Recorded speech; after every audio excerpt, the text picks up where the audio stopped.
এখন যতই সকাল সকাল রান্নাঘরে ঢুকুন না কেন, কিছুক্ষণ পরে মনে হবে যেন আগুনের গোলার মধ্যে আমরা রয়েছি। আর তার মধ্যে মাছ মাংসের টেস্ট তো একেবারেই চলে গেছে, দেখলেই যেন খাওয়ার ইচ্ছে থাকে না। আজ আমি সোমাশ্রী চলে এসেছি আমার রান্নাঘরে নতুন একটা রেসিপি নিয়ে। আজ তৈরি করব আদা বাটা দিয়ে মাছের ঝোল।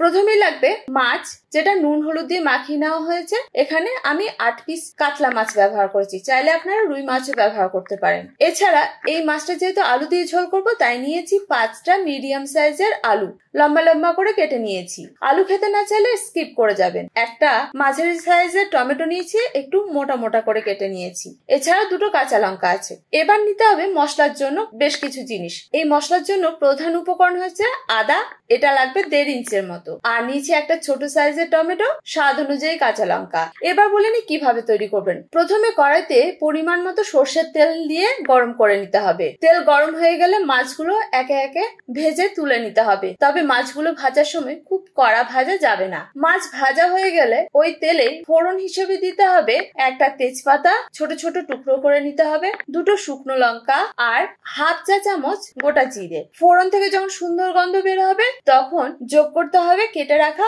আলু। এই আলুগুলোকে সামান্য নুন দিয়ে উল্টে পাল্টে ভেজে নিতে হবে। যতক্ষণ আলু ভাজা হচ্ছে ততক্ষণে আমরা তৈরি করে নেব মশলার পেস্ট। এর জন্য একটা মিক্সিং জারে নিয়ে নিতে হবে আদা, স্বাদ অনুযায়ী কাঁচা লঙ্কা, টমেটো আর এর সঙ্গে যোগ করতে হবে 3টে ছোট এলাচ। এবার এখানে সামান্য জল দিয়ে এটাকে ভালো পেস্ট তৈরি করে রেখে দিতে হবে। চাইলে এটা শিলনোড়ায় বাটতে পারেন, শিলনোড়া বাটার মশলা অসাধারণ লাগে। কিন্তু এই যে বললাম গরমের জন্য শিলনোড়া এখন বন্ধ। অন্যদিকে আলু ভাজা প্রায় হয়ে এসেছে, তাই আলুটাকে তুলে রেখে দিতে হবে একটি পাত্রে। ওই কড়াইয়ে দিয়ে দিতে হবে এই তৈরি করা মশলাটাকে।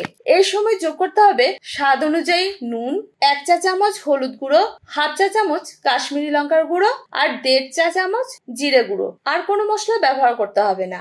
এবার এর সঙ্গে সামান্য মশলা পেস্টের জল দিয়ে দিতে হবে। এবার এটাকে ভালোভাবে কষাতে হবে যতক্ষণ না মশলা থেকে তেল ছেড়ে যাচ্ছে। মশলা থেকে যখন সুন্দরভাবে তেল আলাদা হয়ে যাবে তখন যোগ করতে হবে ওই ভেজে রাখা আলুর টুকরোগুলোকে। আলু আর মশলা ভালোভাবে মিশে যাওয়া পর্যন্ত নাড়াচাড়া করতে হবে। এবার এই সময় দিয়ে দিতে হবে টমেটোটাকে, যেটা মোটা মোটা ডুমো ডুমো করে কাটা ছিল, আর 2টো কাঁচা লঙ্কা। এই সময় যোগ করতে হবে আপনাদের প্রয়োজন মতো জল। আমি এখানে 1.5 কাপের মতো জল ব্যবহার করেছি। এখন এই রান্নাটাকে ঢাকা দিয়ে তৈরি হতে দিতে হবে। তবে মাছের ঝোলে আমি যে জলটা ব্যবহার করেছি সেটা হালকা গরম জলই দিয়েছি, আপনারাও সেটাই করবেন। তাহলে এই ঝোলটার টেস্টটা অনেকটা বেড়ে যাবে। বেশ কিছুক্ষণ পর ঢাকনা খুলে দেখে নেবেন আলু সিদ্ধ হয়েছে কিনা। আলু সিদ্ধ হয়ে গেলে দিয়ে দিতে হবে ভেজে রাখা মাছ। এবার আরো একবার 2 থেকে 3 মিনিটের জন্য ঢাকা দিয়ে রেখে দিন। 3 মিনিট পর ঢাকা খুলে যোগ করতে হবে একটা মশলা, যেটা হচ্ছে ধনে, জিরে আর শুকনো লঙ্কা কিছুটা রোস্ট করে গুঁড়ো করে রাখা।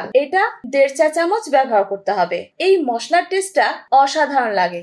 এবার আঁচ বন্ধ করে রেখে দিতে হবে ঢাকা দিয়ে। এই মাছের ঝোল আপনি গরম গরম ভাতে পরিবেশন করুন। আমি বলছি এই গরমে এই ঝোল আপনি বারবার খেতে চাইবেন, মনে হবে না আর কোনো ঝোল রান্না করি। তাহলে আর দেরি কিসের? নতুন নতুন রান্নার রেসিপি পেয়ে আপনাদের কেমন লাগছে সেটা কমেন্ট করে জানাবেন। আর যারা আমার রান্না ট্রাই করবেন সেটা অবশ্যই আমাকে জানাবেন কেমন হয়েছে খেতে। তবে তার আগে আমার ইউটিউব চ্যানেলটাকে সাবস্ক্রাইব করবেন। ফেসবুক থেকে দেখে থাকলে পেজটাকে ফলো করতে ভুলবেন না। আপনাদের কাছে ছোট্ট অনুরোধ, আমার রান্না বা রেসিপি ভালো লাগলে লাইক শেয়ার করবেন। আজ এই পর্যন্ত, দেখা হচ্ছে পরবর্তী ভিডিওতে। আপনারা ভালো থাকুন, সুস্থ থাকুন এই কামনা করি আর আমার সঙ্গে থাকুন। ধন্যবাদ।